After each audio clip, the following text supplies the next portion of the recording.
time since November 23rd and 26th. The Canucks win back-to-back games. Let's go.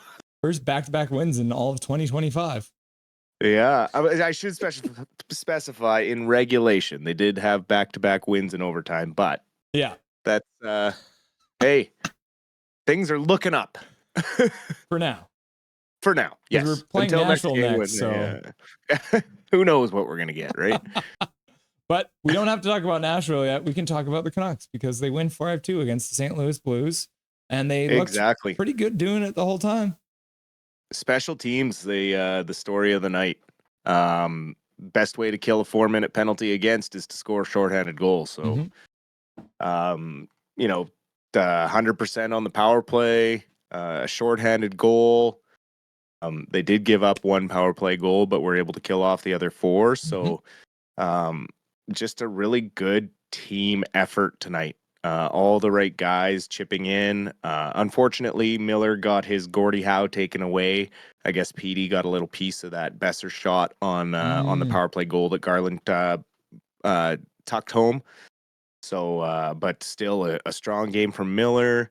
A strong game from Petey. He had 7 shots on goal, a blocked shot, a hit. He was all over the puck tonight. I don't know what game people online were watching, but I saw a lot of comments on Twitter complaining about how Petey was playing tonight, but probably one of his better games in the last couple weeks. Tyler Myers with, I think, maybe his best game of the season. Despite the bit of a bad penalty in the second period, but other than that, some really good defensive work with his stick, breaking up plays, chipping in on that shorthanded goal to Suter. The way he chipped it up the middle to not just fire it down and hammer it down, he saw the play unfold and saw Suter was open and chipped it to him and was a big reason why we scored that shorthanded goal and killed that 4-minute power play off. And then, of course, getting the empty netter at the end of the game there to seal the deal. And when was the last time the Canucks scored 5 goals in a game in regulation? I was looking back through the stats, and it's been pretty rare that we even get 4 goals in a game. And the last few times we've gotten 4 goals in a game, we've lost in overtime 5-4. So this is a big victory for these guys to put a 5 spot up, start to finish a very good game. A nice balance of protecting the lead. Really, probably a 5-1 victory. That second goal, just an unfortunate bounce off of D. Petey there. He was actually in good position boxing out the Blues players. He was the one in between the puck and Lankinen, but just a good play to get it to the front of the net and into the traffic. And that was really all that the Canucks were giving St. Louis in that third period. They tried it multiple times to dump it in and deflect it in, but nothing really doing for them offensively from us. So just really pleased to see this kind of effort 2 games in a row. I mean, I don't want to say it, but even if they lost and they played the way they played, that would be the first time I think all year where you've seen 2 pretty much complete efforts all the way through for 2 games in a row, which is great to see. Yeah, no, it's good. As soon as the rumors of getting traded to Buffalo come out, surprise, surprise, everyone starts playing well. Kevin Lankinen, his first point as a Vancouver Canuck, not quite a hat trick, but he actually ends up getting a point on the JT Miller goal in the second period. Lankinen giving it to Hughes giving it to Miller, and Miller scoring. So Kevin Lankinen getting his first goal as a Vancouver Canuck, as well as another big win for $900K a year, which is something you can't beat in this league today. Yeah, I would imagine a hefty contract extension coming his way, or offer, if that is from the Canucks, or when he gets to free agency, he will be getting a lot of offers, given the piece of work he's put up so far this season. The 3 stars of the night are already out. Yeah, that was fast. Pretty easy tonight, I guess. Yeah. Tyler Myers, goal and an assist, 3rd star of the night. Love to see it. Pius Suter with a goal and assist as well, 2 points as well, taking the 2nd star. And then the Connor, the Gargoyle Garland, 2 goals to start the game, 1st star of the night. So, like you said, pretty easy. But even for Pius Suter, which we haven't talked about yet, nice for him because it's been, what was it, like 23 games he'd gone without a goal or something like that. So good to see him get back on the scoreboard. Must feel good for the Swiss man himself. Yep. It was really good stuff. Seeing a lot of changes, the offense trying to get it to the middle more often. Um, did see it lead to a couple of turnovers in the offensive zone because we're not used to doing that. One in the third there, DeBrusque just kind of turned off the boards, fired it to the middle, but none of our guys were there. It was right on the tape of the Blues. So still some stuff to work out with that style, but definitely a little more offense driven tonight, which was good to see. More getting to the middle, getting shots first through, and then worrying about the rebound or trying to clean up the crap afterwards. So yeah, just some and then some goals off the rush, which we have not seen in a while.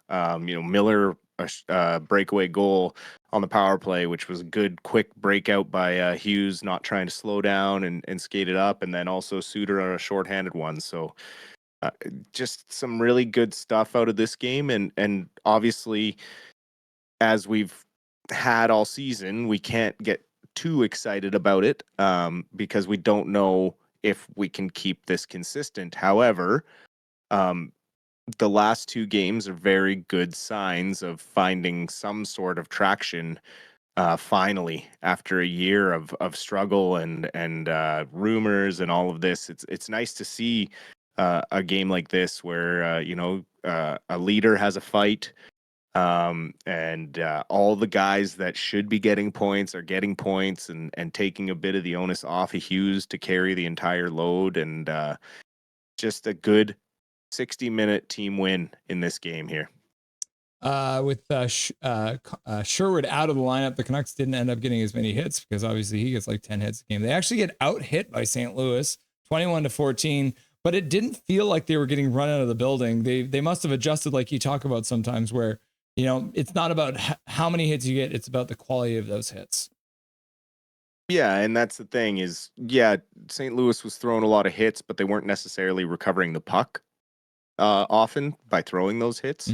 Yeah, they're separating the guy off the puck, but then the Canucks were doing a really good job of supporting each other and cleaning up those puck battles or taking them away after a hit. So lots of good stuff tonight. Lots of good support. The defensive structure looks really good with the six we have out there right now. I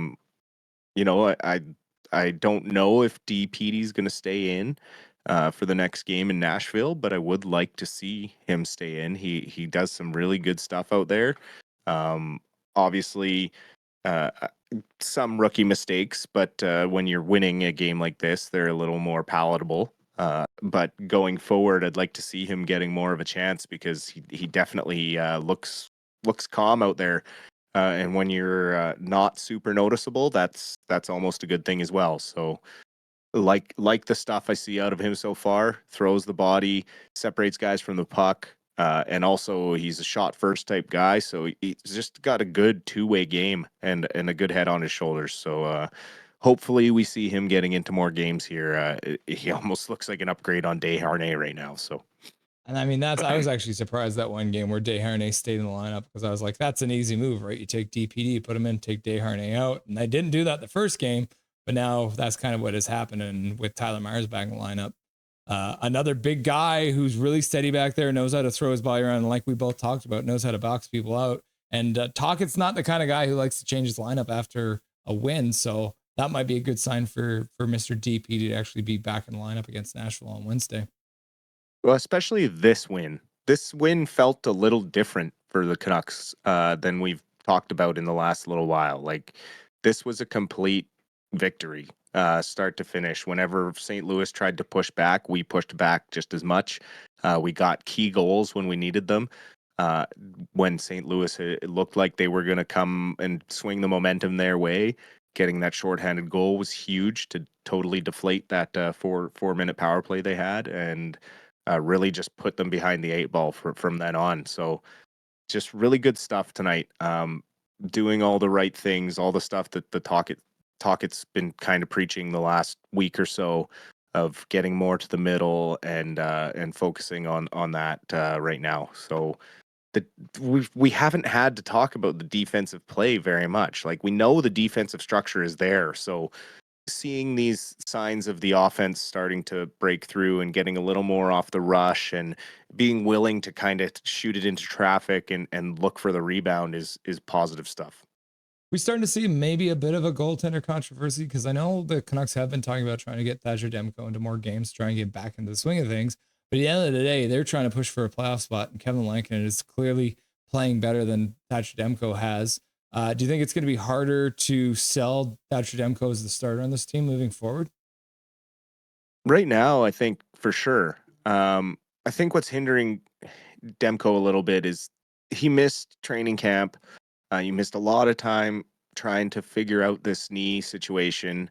Then, as soon as he got back, as soon as he started to kind of find a bit of a groove, the back spasms threw him off, and he had to miss a couple more games. And then he had kind of felt like he was restarting again, so had to kind of reset mentally, especially when he was starting to feel it. So, the interview he did last week, he really dejected Demko, which we don't see often. We usually see a confident Demko, even when he has a loss here or there. That was unusual and uncharacteristic. So I would expect maybe right now to ride Lankinen to at least the Four Nations. Give Demko a couple weeks to kind of reset and refocus, work on his game, and then we'll see how it goes after that. After the break, they maybe do a split, or give Demko a couple starts coming out of the break, because Lankinen will have played at the Four Nations for Finland, so he might need a little bit of a breather. So Demko might be good to run him a few games right after the Four Nations and see what he can do after a proper break where he's not worrying about how fast to get back or things. He can just relax and work on some stuff and work on some technical things. And I'd like to see, Lankinen get the majority of the starts until then, and then go from there. Yeah, you mentioned dejected Demko, and in a couple of the interviews that I saw him talking about his recovery and coming back, especially from what's going on with the weird thing going on with his knee. I can't say the muscle. But it kind of had it all. What was it?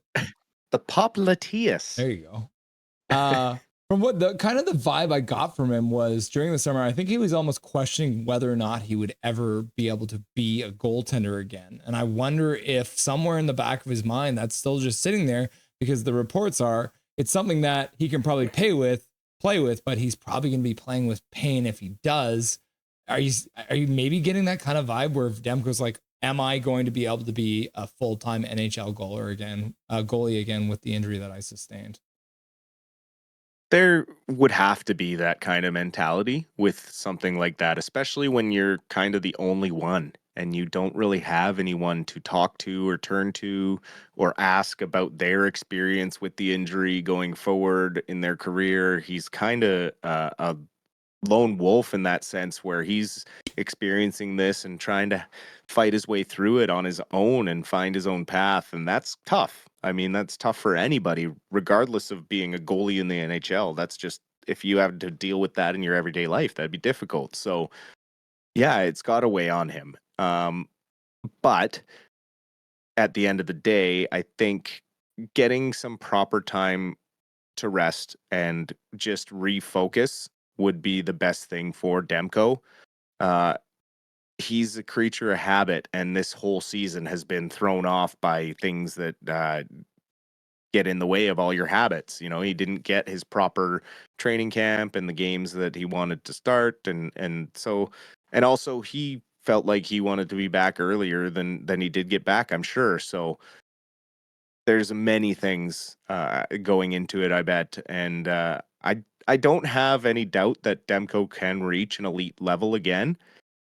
It's just a matter of how long that takes, and if it's going to take a change of scenery, or if it's just going to take a summer off and a proper training camp next year and a reset with how this injury feels and how he's going to play through it going forward.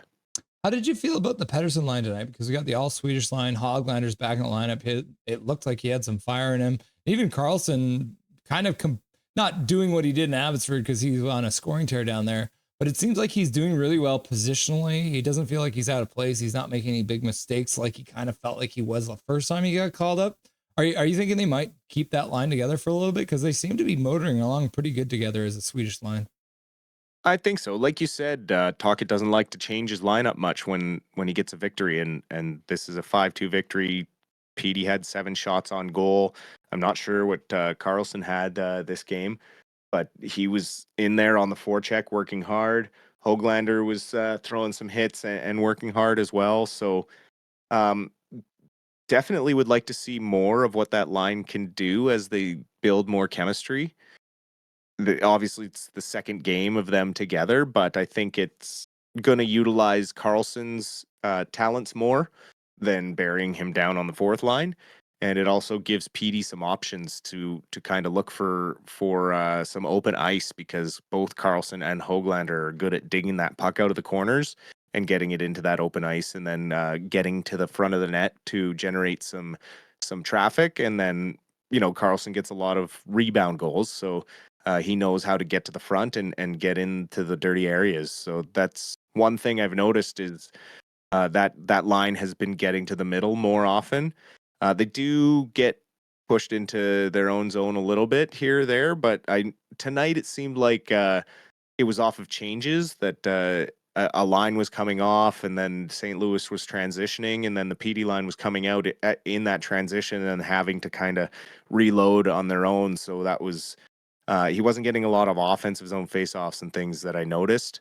But they handled themselves fine, and for him to get that kind of shot total is good signs. So hopefully next game they stay together, and maybe we see that line bury a couple. It's nice to have multiple nice things to talk about, because we've already you've mentioned the Canucks are doing a better job of getting into the middle where Tocchet wants them to get to, and we've heard him talk about that in a bunch of his press conferences lately. I think the other thing I really enjoyed about the Canucks game tonight across all 4 lines was the forecheck. They managed to get in, put the puck in a good spot, and the communication was done right so that there was a player right on the St. Louis player who had no time to make anything happen. And there was turnovers left, right, and center from pretty much all 4 lines for the Canucks. That must be something that Coach Tocchet will be happy about post game. Definitely a lot of good things to talk about this game. There's a few things here or there to clean up, but very good signs of what he's looking for, what the fans are looking for. You know, it was just probably the best game against a team we're needing to beat. We got to get those wild card points if we're going to make the playoffs. So these are the games we have to win. Pretty much feels like every game's a must win going forward here, but these are the ones we really got to win. And tonight was a very good effort by these boys, and hopefully they can carry this same momentum into Nashville and maybe build on something here. But I don't want to get ahead of myself and say that's going to happen, given the season we've been watching. So who knows what can happen next, right? We haven't seen 2 good games in a row before, so who knows if we're going to see a third. Exactly. I'd like to.